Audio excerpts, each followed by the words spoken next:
Good morning, class. Good morning, sir. How's your day? We're good, sir. That's great. It's nice to hear that.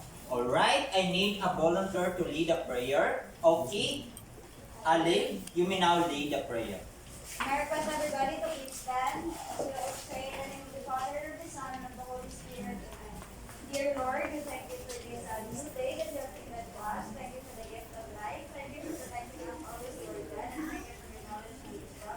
Lord, I will ask for your forgiveness for all the sins that we have made, and Lord, we little pray that you will continue to guide and protect us, as well as our family, Lord God, and may you guide us for today's lesson, Lord God, that we may learn something. This to us through Christ our Lord. Amen. Father, the Son, and the Holy Spirit. Amen. Okay, please remain standing, class, for the energizer. Just follow the video that I'm going to play. Are you ready, class? Yes, sir. All right. Okay. So here is our energizer. Okay.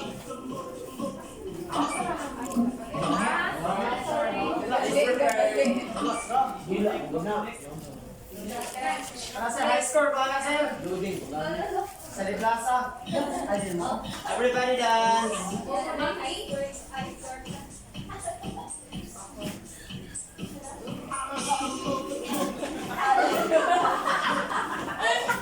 Ang galing! Ang galing!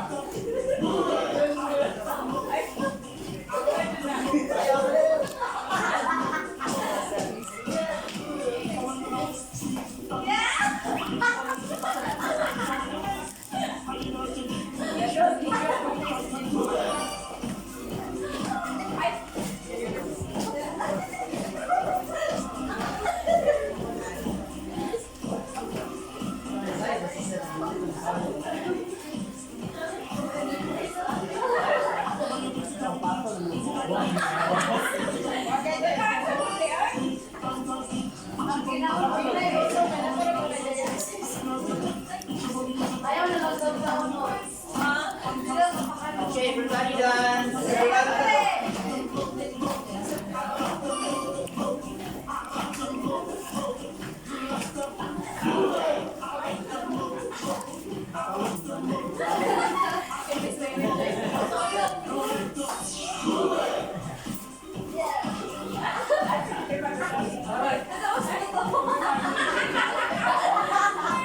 Alright.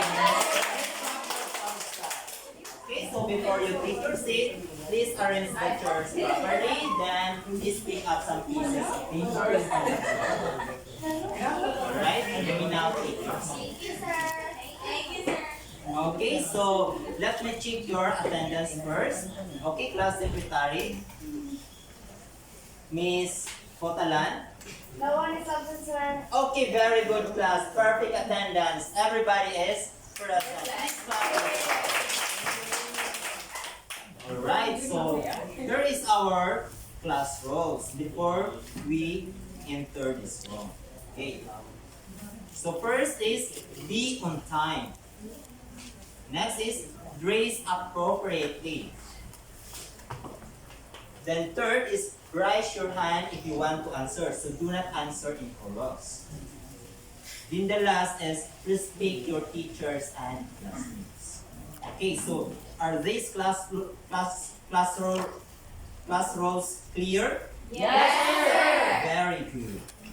So now, before we proceed to our discussion, we will have a review first. Okay, so may I call on Miss Tihada if what is our last discussion on the last meeting? Okay, sir. So you discussed last meeting is about computer hardware, sir. Okay, very good, Tihada. Okay, so who wants to discuss if what is the 4 categories of computer hardware?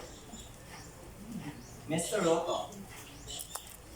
Sir, the 4 categories of computer hardware are input devices, output devices, internal components, and storage devices. Okay, very good, Mr. Roto. You understood our lesson last meeting. Okay, so now we will have an activity first before we are going to discuss our Melissa. Okay, so our activity is gaze the tall. Okay, so to determine whether you are ready to our topic this morning, so I will divide you into two groups. Okay, so please check your under your arm terms. There is a number. So please check that. Then go to your respective group. I will give you 30 seconds to go to your respective groups. Okay? Alright. You may now go to your respective groups.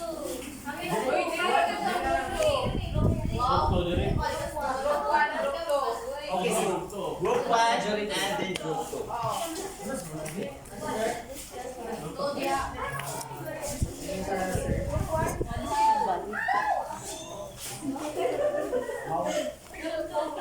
Okay, so the instruction is each group will be given two folders with letter inside. A picture of a toll is all you have to do is to fill in the missing letters posted on the screen for each item in 10 seconds. Okay, please quiet class. Every correct word is equivalent to 2 points. Then the highest possible point that each team may gain in this activity is 10 points. Okay, are you ready, class? Yes, sir. Alright. Okay, so this is group 2 and this is group 1. Alright.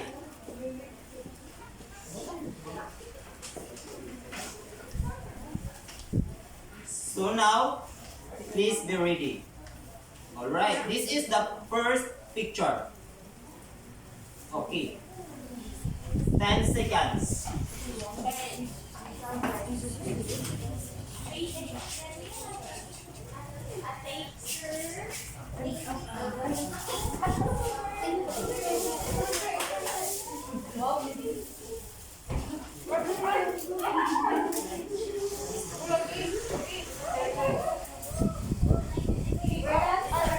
Okay, group 1. Okay, please post your answers on the screen.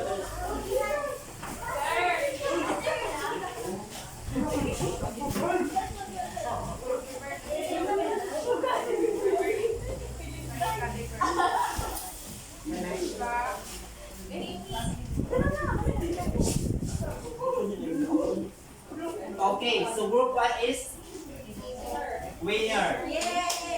Please give a round of applause to group 1.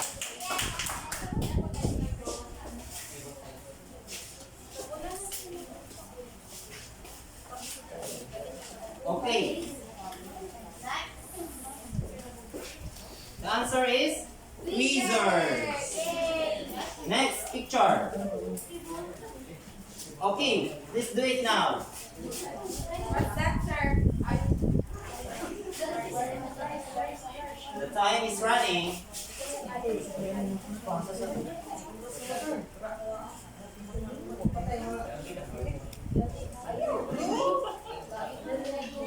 Okay, time's up. Group 1.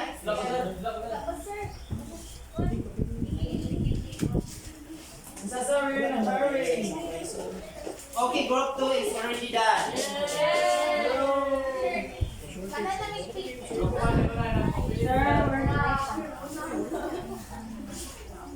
Okay, so the answer is wire cutter. Okay, please give a round of applause to group 2. Next picture. Okay, time starts now.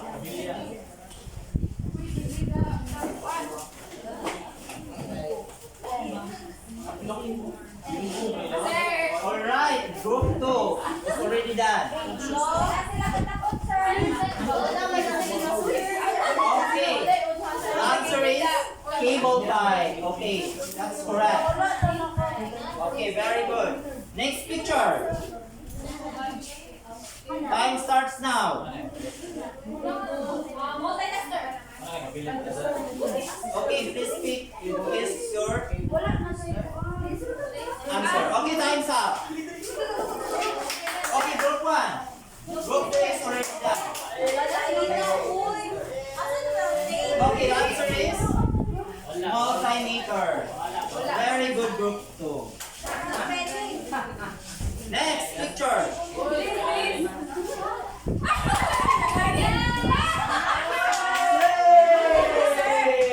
Okay, group 2 is a winner.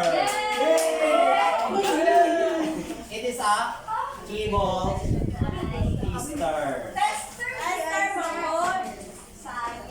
Alright, please go back to your proper seat. Okay.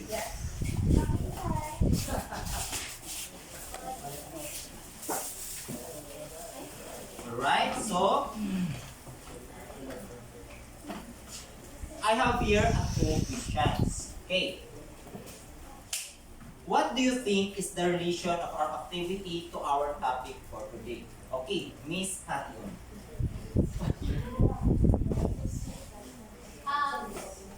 The relation of our activity to our topic today, sir, since I can see that there are, for example, the tweezers and the cable ties, they are the tools that we use during repairing computers, sir.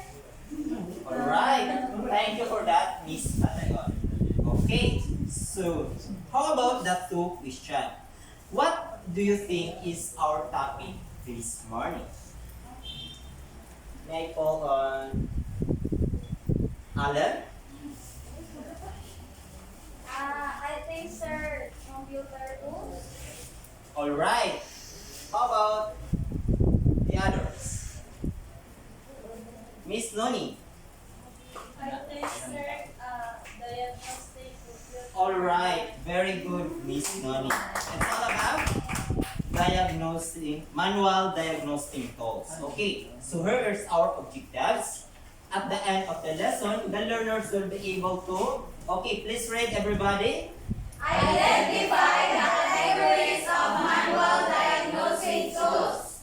Perform the different functions of manual diagnostic tools and appreciate the importance of different manual diagnostic tools. Alright. So here is our topic. It's all about manual diagnostic tools. Okay,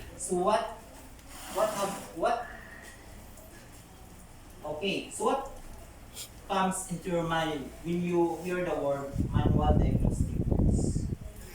Or what is your idea about that? Okay, Miss Salva.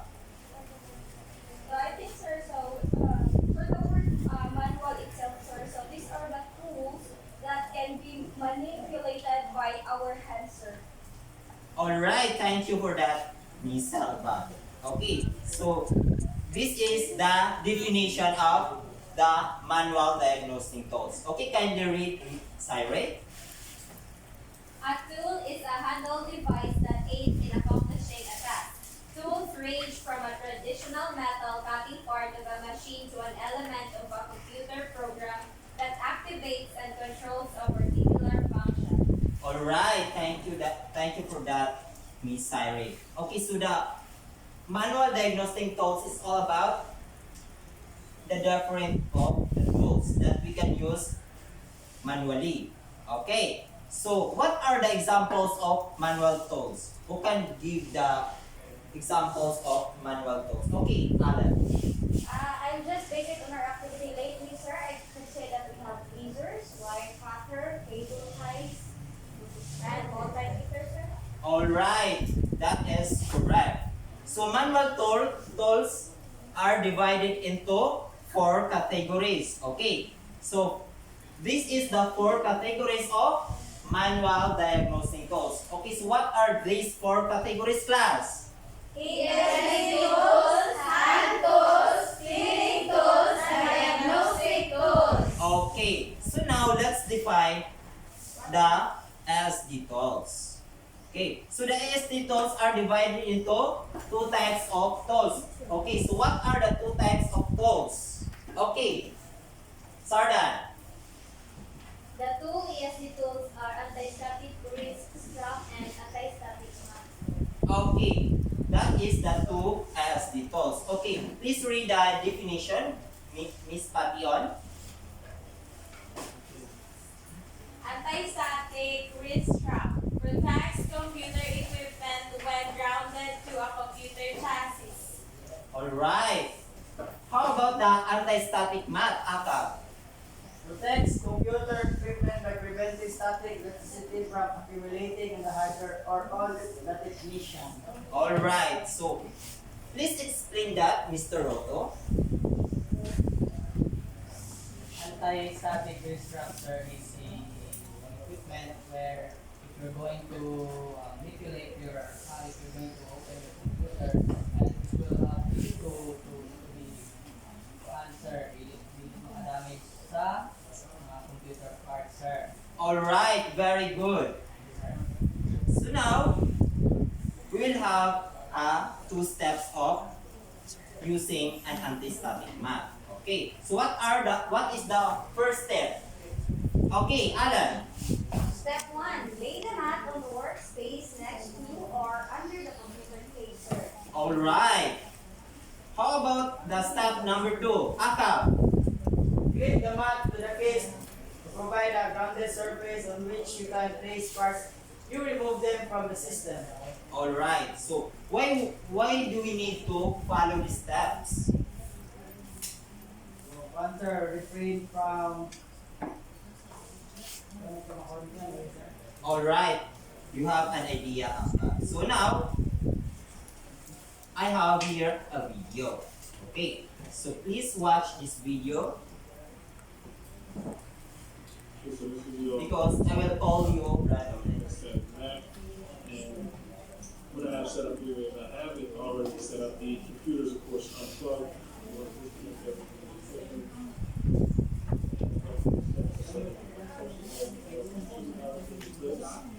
One is connected to a button that will snap for the Mac here, and the second one is attached to a 1G cord that is attached to a bracelet that will be against my skin. So this will make sure that I'm down to the as well.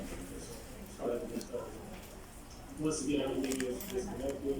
I have a static Mac on the desk, the computer's on top of the static Mac, and we're going to connect the first snap to the Mac, and then the other end, which is the output cord to the brain case. This is the grounding case to the Mac. And secondly, what I want to do is make sure that this is against my skin here.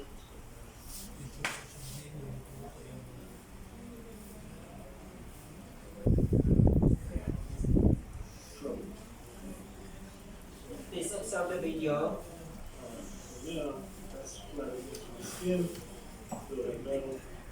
And actually, I'll get a good case as well. And right now, I'm grounded to the case. The case is grounded to the mat, neutralizing any possibility of the static shock.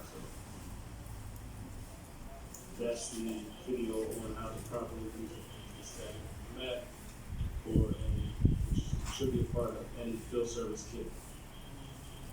Thank you. Alright.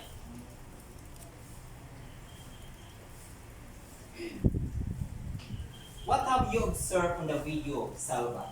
Okay, so I have seen on the video, sir, on how to use the static, anti-static wrist strap and the yes, sir. Alright, thank you for that, Salva. Okay, so now let's discuss about the hand tools. Okay. Okay, so what are the examples of hand tools? Mr. Roto. That's splinter, wire cutters, and tweezers. Alright, very good. So that are the example of hand tools. Okay, so please read the definition, Audrey, of the hand tools. Hand tools. Most tools used in the computer assembly process are small hand tools. They are available individually or as part of a computer repair toolkit. Toolkits range widely in size, quality, and price. Alright, so that is the definition of hand tools. Okay, so now let's discuss about the common hand tool and their uses. Okay, so please read the uses of flathead screwdriver. Akak? Used to tighten or screws. Alright. How about Tony? The Philip head screwdriver. Philip head screwdriver used to tighten or loosen screws and hidden screws. Okay, so what are the difference between the two screwdriver as you can see? Yes, Adam. The difference between flathead screwdriver and Philip screwdriver is that flathead screwdriver is used for slatted screws, while the next one is used for cross-headed screws. Alright, very good. So this is the Philip head screwdriver. So the head is a cross.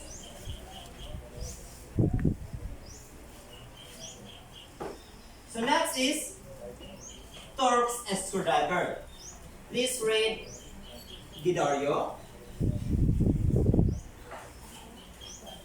Torque screwdriver used to tighten or loosen screws that have a star-like depression on the top, a feature that is mainly found on laptops. Okay, so a Torx screwdriver is the head of the screwdriver is a star sign. Okay, so is this screwdriver is the same for the Philip and flathead screwdriver? No, sir. Alright, it is not the same. Okay, so next is hex screwdriver. Okay, please read Potalan. Used to tighten or loosen nuts in the same way that the screwdriver tightens or loosens screws. Alright, thank you for that, Potalan. Okay, so that is the use of hex screwdriver. From the word hex, it is a hexagon shape. Very good. Next is tweezers. Okay, so please read Cyril. Tweezers. This is used to manipulate small parts. Alright, so a tweezer it is to use manipulate the small parts of, for example, the small parts of the computer. Yeah, the screws. Next is Mr. Akab. Wire cutters are used to strip and cut wires. Very good. It is used to strip and cut wires. Okay, so how about this tools lab? Gripper. Okay, please read Nian. Gripper used to attach connectors to wires. Very good. It is used to crimper and to attach wire. For example, we yes, RG45. Yes, sir. Very good. Okay, so now please observe the video that on how to use the screw in a proper way.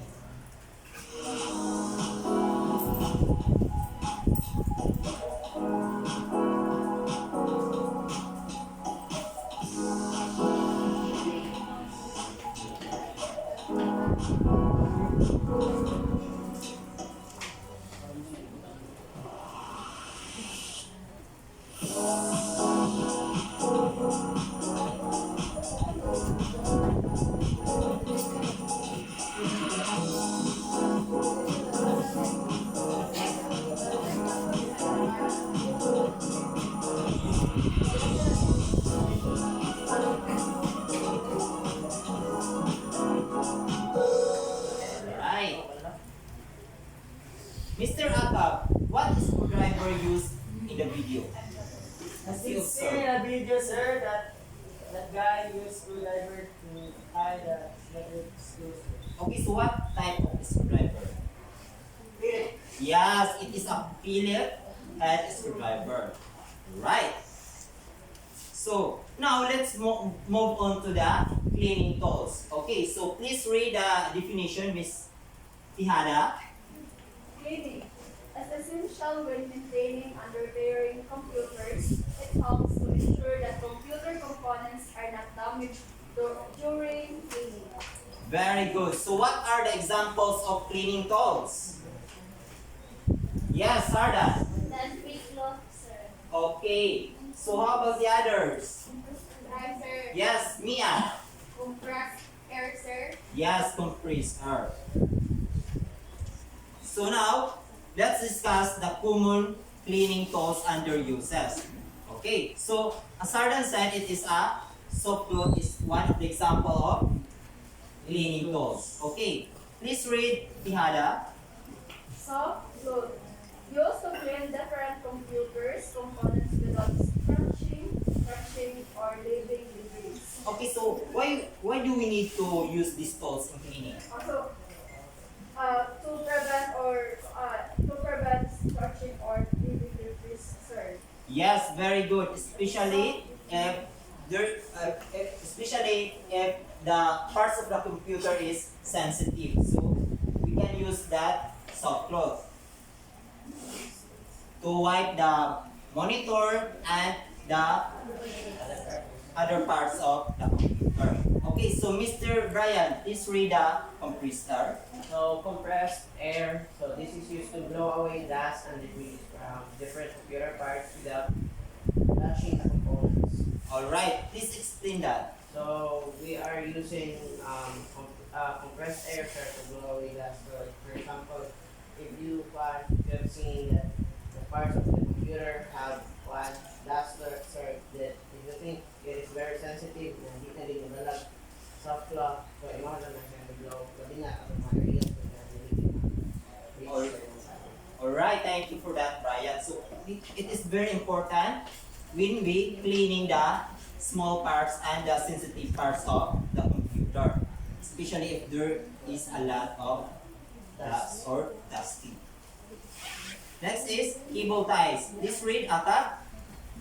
Cable ties used to bundle cables, net leads inside and outside of the computer. Okay, have you tried to use that? Yes, sir. Because I'm a technician of a computer, sir. Yes, very good. Next is parts organizer. Yes, Irene? Parts organizer. Used to hold screws, jumpers, fasteners, and other small parts and prevents them from getting mixed together. Yes, we can use this parts organizer too. The small parts of tools are we placed inside. Okay, next. Please watch the video about the cleaning Not just because tools. it looks nice, but because things like dust and dirt can affect your computer's performance. But there's a right way and a wrong way to do it. We're going to show you the right way to clean your computer. First, turn off or unplug any item before you clean it, just to be safe. To clean your keyboard, turn it upside down and gently shake to remove any dirt, crumbs, or other debris. You can also use a can of compressed air to really get between the keys. Alright, so It's important to keep your what are the dose of the video? As you can observe, what are the dose on cleaning the computer? Yes, Roto. Pardon, sir. What are the dose Those, on cleaning the computer, sir? sir, if the those are, for example, you need to use fresh air and then the cloth, we call it what cloth, in cleaning the dusty area of the computer, sir. Okay, very good. How about out of the don'ts Sir, when we clean the computer? sir, those hindi kasi kamot or cancer ba? Alright, very good, Akab. So now, let's discuss about the diagnostic tools. Okay, so please read the definition, Miss Mian. Diagnostic tools that are used to test and diagnose equipment. Okay, so what are the examples of diagnostic tools? Okay, please give one. Other. Multimeter, sir, is Okay, that's right. It is a multimeter. Okay, so multimeter is a device that measures AC or DC voltage, electric current, and other cable and electrical characteristics. So when we say AC voltage, it is a alternating current, and DC it is a direct current. Okay, so next, please read the cable tester, the definition. A device that checks for writing shorts or faults, such as wires connected to the wrong pin. Okay, so do you try to use these tools?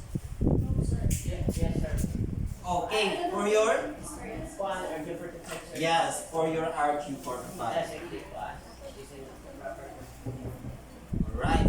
So now, do you have any questions about our discussions or clarifications? No, sir. Okay, so let's proceed to our activity. Okay. So our activity, I will group you into two groups. Okay. So group 1, all sit here, and then group 2, all sit here. Okay. Very good. The direction is every group must follow the proper use of hand tools. Each group has a task assigned to them. You will be given 2 minutes to practice and 3 minutes to do the actual demonstration. Okay, so group 1, that is your task assigned, and group 2 also. Okay, so please do your group now. To practice at least in 2 minutes. Okay.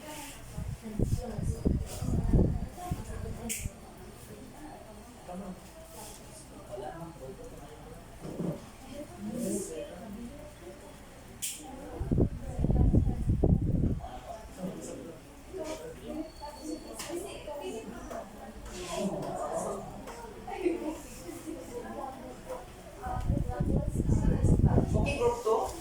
Are you ready? Okay, time's up. Okay, group 1. Please perform in front.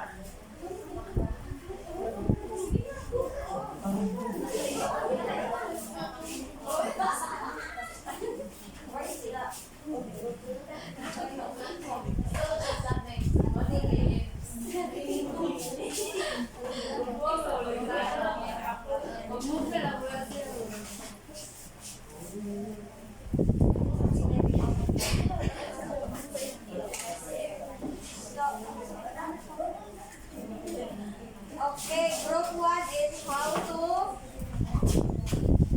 proper using of 2 types of screwdrivers. So I will be the one to demonstrate for Phillips screwdriver. So we have a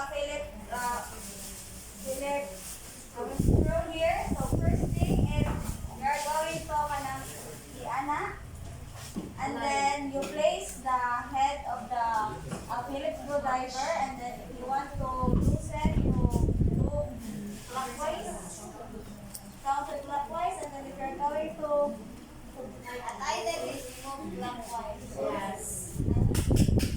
Alright. How about the Phillips screwdriver? Oh, sir. Right. Minute, guys. So, flat-headed. Then,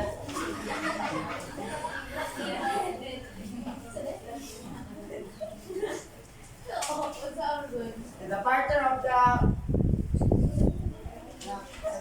flat screw is the flat screw.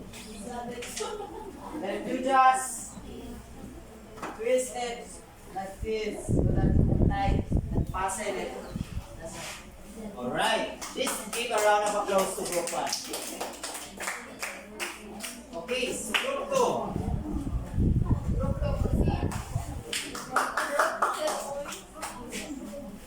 Choose one tools and any tools and perform it on how to use that in a proper way.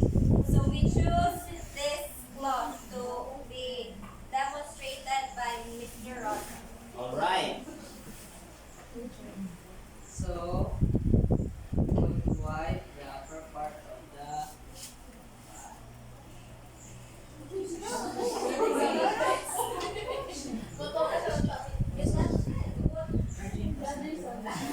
Wipe it something. That's all, sir. Alright.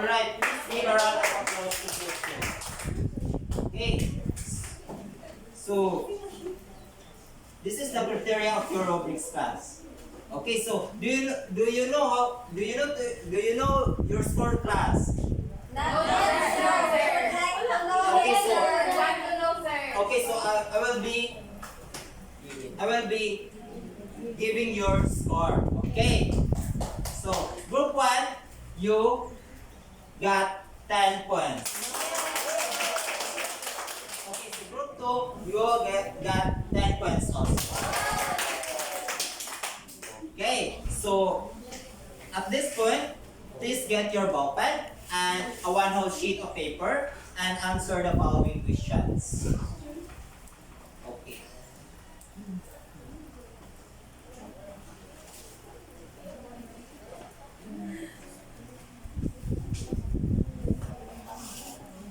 I will give you 5 minutes to do that. Your time starts now.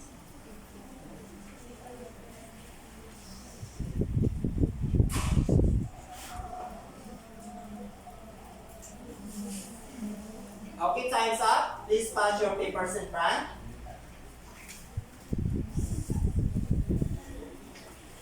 Okay, so thank you. Here is the rubrics for grading your assessment. Okay, so let me check your papers.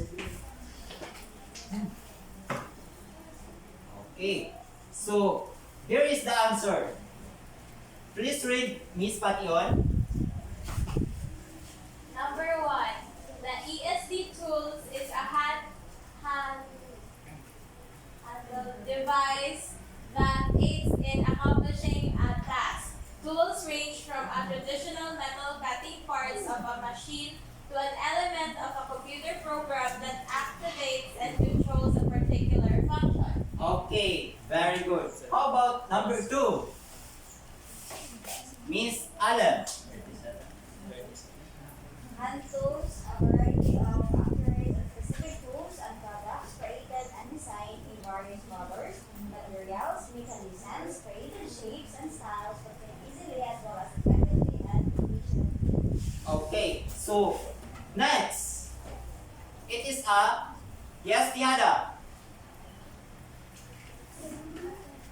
For the 4 categories of manual diagnostic tools. 4 categories of manual. ESD tools, hand tools, cleaning tools, and diagnostic. Alright, so that is the answer for your assessment. Okay, very good class. Okay, so majority of you got perfect score.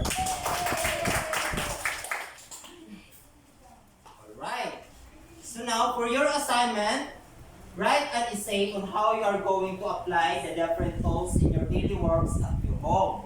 So write it on a 1 whole sheet of paper, at least 4 sentences. The submission of your assignment will be on next meeting. Okay, so is that your class? Yes, sir! Okay, here is the rubrics for you grading to your assignment. Okay.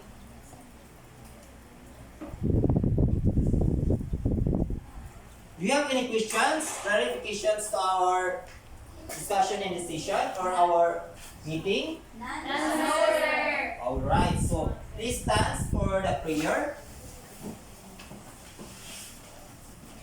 Okay, may I let Miss Tihada?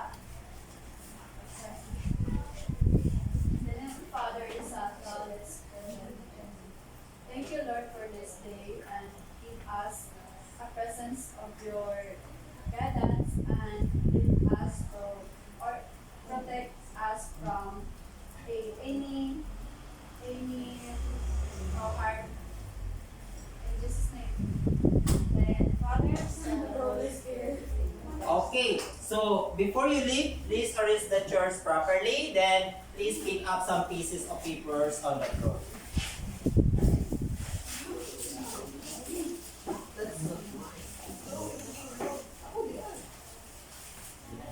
Okay, goodbye class and see you tomorrow. Goodbye!